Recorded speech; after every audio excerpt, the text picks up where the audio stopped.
Hello friends, good morning. আবার নতুন একটা ভিডিও নিয়ে এসেছি। আজকে শনিবার আর বাজে 8:30। তো উঠতে লেট হয়েছে একটু। উঠতে লেটের সাথে সাথে উঠেছি। ওঠার পরে চা টা খেয়ে ওয়াশরুমে গিয়ে নিজেকে চেঞ্জ করে গল্প করছিলাম বর আর আমি বসে বসে একটু রোদে বসে। ডাইনিংয়ে রোদটা আসে দিয়ে ছোটো মেয়েকে তুললাম। এখন কি টিফিন বানাবো জানি না, খুব তাড়াহুড়া। ছোটো মেয়েকে এখন দিয়ে দেবো এই যে মধু, গরম জল। আর মানে সবজি কিছু করা হয়নি আজকে, তো ওই জন্য ভাবছি যে একটুখানি লুচি বানিয়ে দিই, মিষ্টি আছে, খেয়ে নেবে। তো এটাই ভাবছি। তো তোমরা সবাই কেমন আছো অবশ্যই জানিও। আর আমার রন্তাবুড়ি এখন ওই যে সবে উঠেছে, উঠে রোদে বসে আছে।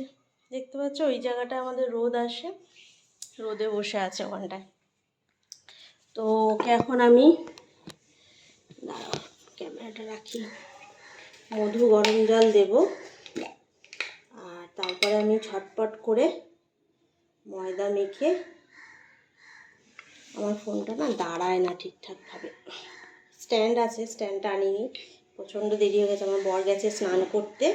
তো চলো, আজকের সকালটা এভাবেই খুব ব্যস্ততার সাথে প্রত্যেক দিনই শুরু হয়। তো এটার মধ্যে দেব হচ্ছে, ময়দাটার মধ্যে দেব হচ্ছে জোয়ান, তারপরে তো যেরকম ময়াম দেওয়া হয়। জোয়ানের সাথে সাথে হচ্ছে দেব সাদা তেল, নুন, চিনি। জোয়ানটা যারা লুচি পরোটা করো তারা জোয়ানটা ম্যান্ডেটারি দিও, গ্যাস অম্বল একদমই হয় না। যদিও আমি এটা খাবো না, মেয়েকে দেবো আর বরকে দেবো, কারণ আমি সকালবেলায় রুটি, লুচি, পরোটা এগুলো কিছুই খাই না। তো চলো, আজকে সকালবেলায় সকাল সকাল তোমাদের সামনে এসে একটা ইন্ট্রো দিয়ে দিলাম। তো আমার ভিডিওগুলো যদি ভালো লেগে থাকে লাইক, কমেন্ট, শেয়ার, সাবস্ক্রাইব করে দিও। তো চলো নানাকে এটা দিয়ে আসি। সকাল সকাল জল মধু। নানা কোথায় গেছে? ওয়াশরুমে গেছে। সকালবেলায় দারুণ লাগে আমার এই জায়গাটায় বসতে। এখানটায় বসে আমার বর আর আমি চা খেতে খেতে গল্প করে নিলাম। তো চলো, আমার ভিডিওগুলো ভালো লাগলে লাইক, কমেন্ট, শেয়ার, সাবস্ক্রাইব অবশ্যই করে দিও। তো এখনকার মতন টাটা, আবার পরে একটা ভিডিও নিয়ে আসছি।